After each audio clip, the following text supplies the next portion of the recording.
வெற்றிகளை குவிக்கும் முருகன் மந்திரம். பலரது பிரச்சனைகளை தீர்க்கக்கூடிய தெய்வம் முருகப்பெருமான்.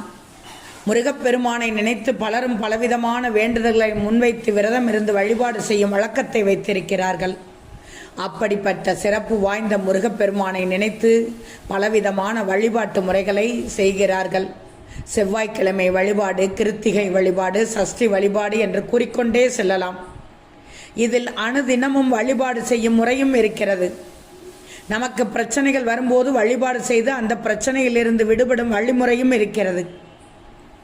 எப்படிப்பட்ட வழிமுறையாக இருந்தாலும் முருகனை முழு மனதோடு நம்பி வழிபாடு செய்தால் அந்த வழிபாட்டிற்குரிய பலனை நம்மால் நிச்சயம் பெற முடியும். அந்த வகையில் இன்றைய தினம் முருகனின் மந்திர வழிபாட்டை பற்றி தெரிந்து கொள்ளுங்கள். மந்திர வழிபாட்டை எப்போது வேண்டுமானாலும் செய்யலாம். ஏதாவது